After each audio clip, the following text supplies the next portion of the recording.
بسم اللہ الرحمن الرحیم۔ السلام علیکم۔ ویڈیو لیکچر کے حوالے سے سیکنڈ ایئر کامرس کا سبجیکٹ کمرشل جغرافیہ چیپٹر 7 چل رہا ہے۔ آج اس کا لیکچر نمبر 30 ہے۔ What do mean by doubling time? Population کے حوالے سے کتنی عرصے میں پاپولیشن ڈبل ہو جاتی ہے؟ مثال کے طور پہ 1 بلین ہے تو 2 بلین، 2 ہے تو 4 بلین، 4 ہے تو 8، 8 ہے تو 16۔ تو وہ کتنا ڈیوریشن ہے ان ایئرس، وہ کتنا عرصہ ہے سالوں میں جس میں ایک ملک کی آبادی ڈبل ہو جاتی ہے؟ اس کو ڈبلنگ کہتے ہیں۔ What mean by doubling time? تو اتنا ٹائم پیریڈ ڈبلنگ کہلاتا ہے۔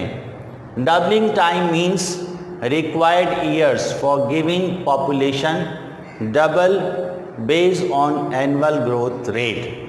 تو سالانہ جو اس کی شرح افزائش ہے، اس سالانہ شرح افزائش کو سامنے رکھتے ہوئے یہ ایسٹیمیشن، یہ اندازہ کہ اس ملک کی آبادی 20 سال میں، 30 سال میں، 40 سال میں، 37 سال میں ڈبل ہو جائے گی۔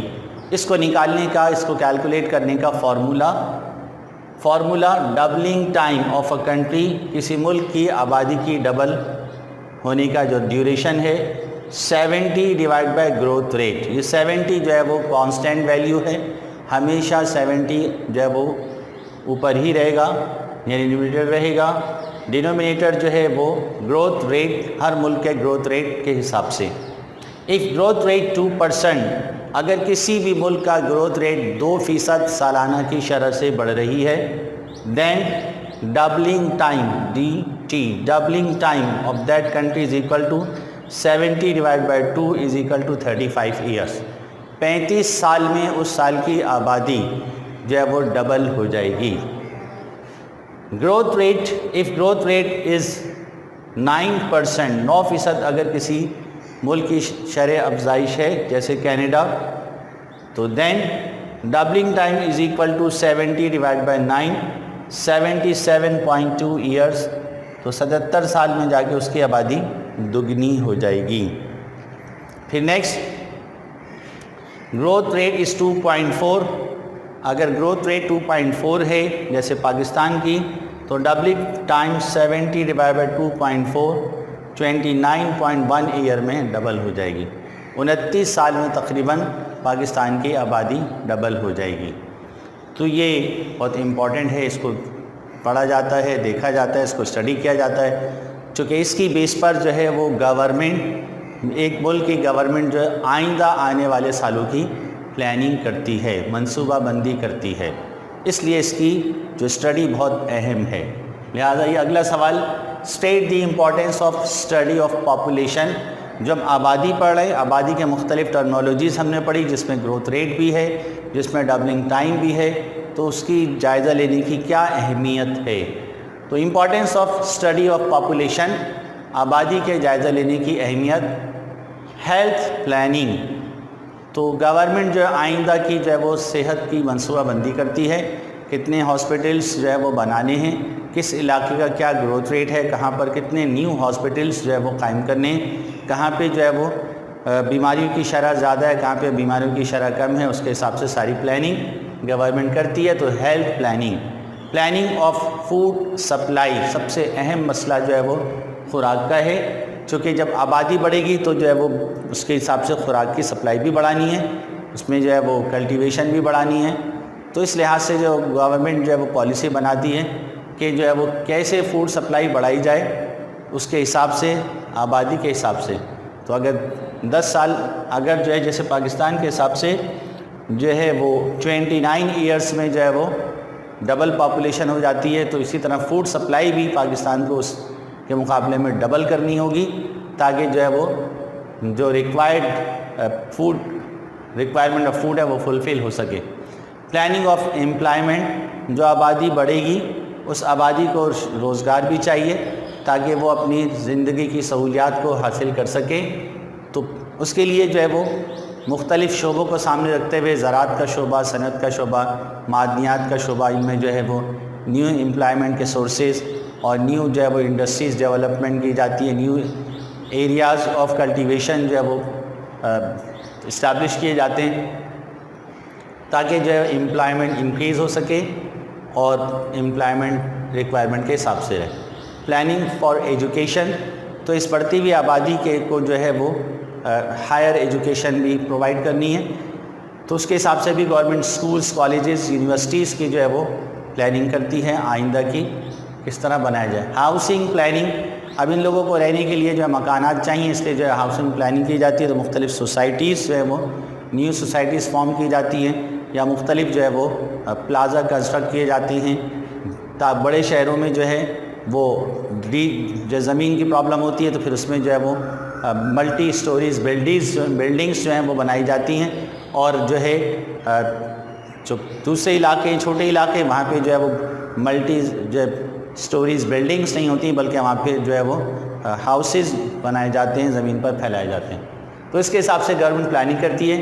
پلاننگ فار واٹر سپلائی، ان کو جو ہے کھانے کے ساتھ ساتھ پانی کی بھی ضرورت ہوتی ہے، تو ان کو جو پانی کی جو ہے وہ کوانٹٹی بھی بڑھائی جائے تاکہ ان کو پینے کا پانی اور دیگر چیزوں کے لیے پانی میسر ہو سکے. پلاننگ فار پاور سپلائی، اسی طرح جو ہے وہ بجلی، گیس جو ہے وہ بھی ان کو درکار ہے. کھانا پکانے کے لیے گیس چاہیے، اور جو ہے زندگی گزارنے کے لیے بجلی چاہیے. تو اس کے لیے جو ہے وہ یہ پاور سپلائی کی بھی پلاننگ کی جاتی ہے.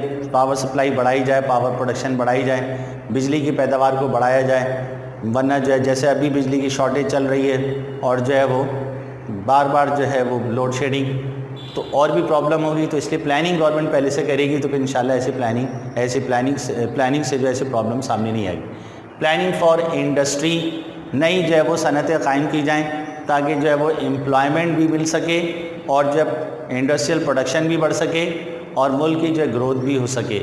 تو یہ ساری چیزیں جو ہے گورنمنٹ ان فیوچر آنے والے جو ہے وقتوں میں منصوبہ بندی کرتی ہے، سب پلاننگ کو سامنے رکھتے ہوئے.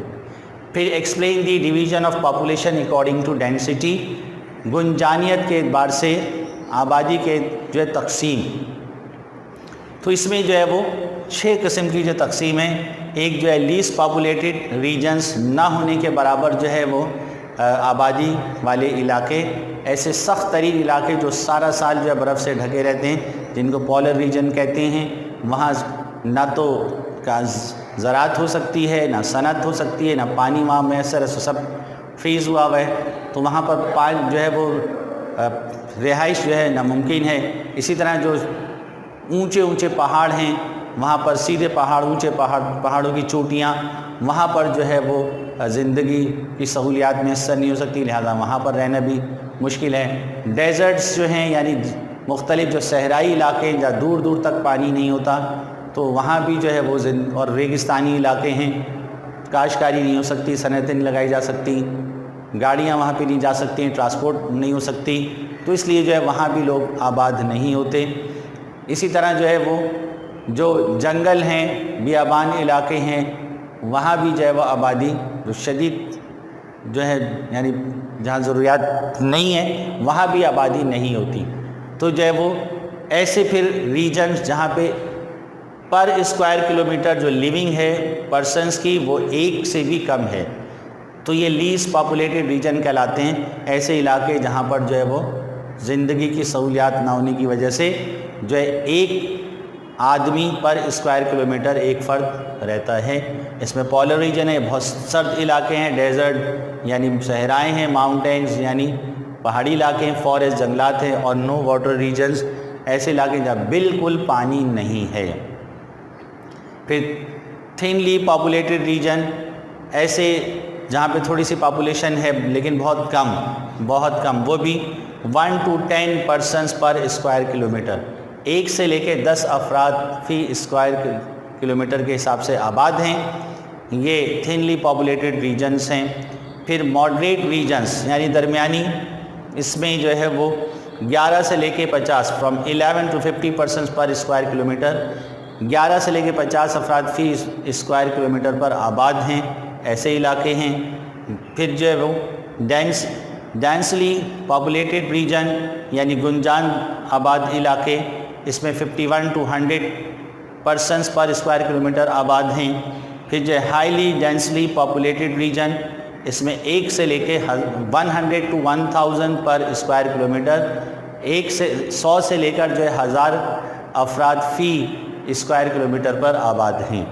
پھر اوور پاپولیٹڈ ریجن، انتہائی آباد ترین علاقے، اس میں مور دین 1000 پرسنس پر اسکوائر کلومیٹر۔ بعض شہر ایسے ہیں جس میں بہت زیادہ زندگی کی سہولیات موجود ہیں، بہت زیادہ صنعتیں ہیں، تو وہاں پہ 4000 پر اسکوائر کلومیٹر پرسنس بھی آباد ہیں۔ تو لیکن اوسطاً جو ہے 1000 پرسنس پر اسکوائر کلومیٹر، تو یہ آبادی کی گنجانیت کے اعتبار سے جو تقسیم ہے، اس کے متعلق مزید تفصیلات ہم نیکسٹ جو ہے وہ آنے والے لیکچرز میں پڑھیں گے۔